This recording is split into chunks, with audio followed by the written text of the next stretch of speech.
The drifting research vessel Kalara hung silent in the endless dark, its engines dead and its hull scarred by plasma burns. For 3 cycles it had floated between stars, too far from any trade lane to be noticed, too damaged to escape.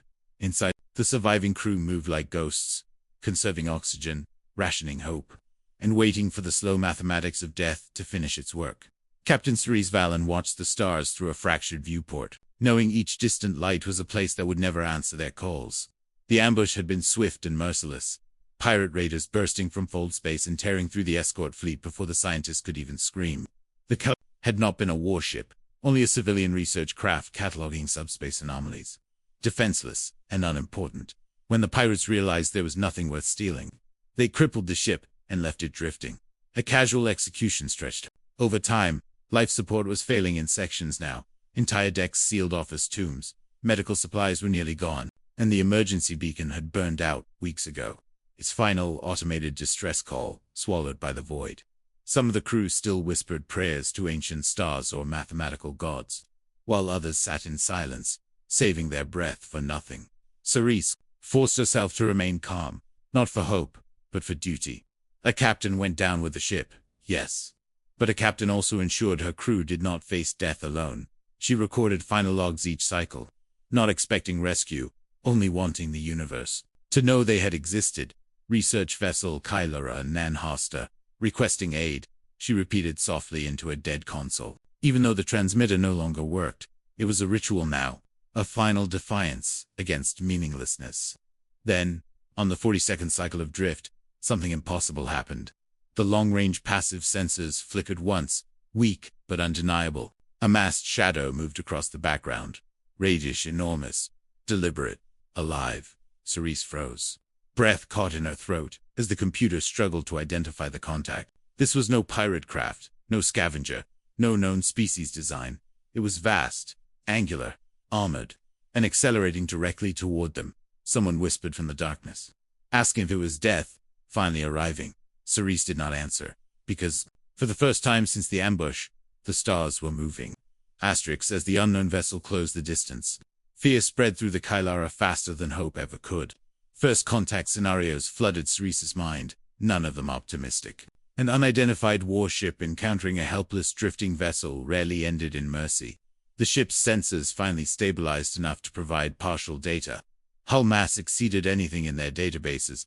Power output spiked far beyond civilian standards, and weapon signatures radiated like miniature suns. The translation matrix scraped together fragmented language markers and produced a single unsettling identifier. Human. The bridge went silent. Humans were real, but distant, spoken of in rumors and fractured reports from the edges of explored space. A species of recent interstellar emergence, aggressive expansion, overwhelming military doctrine, and a reputation for unpredictable behavior. They say humans do not retreat. One of the engineers whispered, they say humans fight until there is nothing left to fight with. Another added, they say humans do not leave survivors. The massive vessel loomed closer, its hull illuminated by the reflected glow of distant stars. White letters burned across its armored flank, rendered in human script and partially translated by the computer. Un's Perseverance. The name alone felt heavy, like a promise or a threat. Weapons arrays rotated, tracking the Kalara with clinical precision. One volley from that ship would reduce them to expanding gas and forgotten atoms. Cerise stepped forward, forcing her voice steady as she ordered. Emergency power rerouted to communications. Static filled the bridge as the transmitter struggled back to life. She keyed the universal distress channel, knowing this might be their final act. Unidentified human vessel, she said. This is research ship Kalara. We are disabled, unarmed, and requesting mercy. There was a long pause, during which no one on board dared to breathe. Then the speakers crackled, and a voice unlike any they had heard before filled the bridge. Calm, deep, steady. Kalara. This is United Nations Warship Perseverance. The voice said, we have received your signal. You are not abandoned. Several crew members collapsed where they stood, overwhelmed not by fear but by disbelief. Cerise felt her legs weaken as the words sank in. Not abandoned. The human ship altered course slightly. Weapons powering down in visible stages. Docking lights activated, bathing the broken hull of the Kalara in white and gold. We are deploying rescue teams. The human voice continued. Medical assistance is standing by. Hold on, Cerise closed her eyes, tears floating freely in the low gravity of the bridge for the first time in weeks. She allowed herself to believe that survival was possible. Human rescue teams breached the Kalara with terrifying efficiency. Armored figures moved through the corridors, towering and heavy, their suits scarred and functional. Every motion was purposeful, controlled, and precise. The crew watched from corners and doorways, frightened despite the words of aid. Humans were larger than expected, broader, denser, radiating kinetic potential, even when standing still. Their helmets reflected the dim emergency lights, hiding faces that might have revealed intent. Then the medics arrived, and the fear began to fracture. They knelt beside injured crew members without hesitation, administering aid with practiced hands. They spoke gently, voices modulated, movements careful despite their size. One human removed their helmet while treating a wounded technician, revealing tired eyes and a scarred face. "Easy now," he said softly. "You're safe. We've got you. Safe." The word felt unreal. Cerise met the human commanding officer in the shattered remains of the bridge. Captain Elias Monroe stood straight, helmet under his arm, uniform worn and functional. His eyes took in the damage with quiet anger rather than judgment. "You were attacked," he said. "Not as a question." "Yes," Cerise replied, and left. "To die." Monroe's jaw tightened. "That happens too often out here," he said. "Not on our watch." Human engineering crews began stabilizing the Kalara, patching hull breaches, restoring life support, and rerouting power.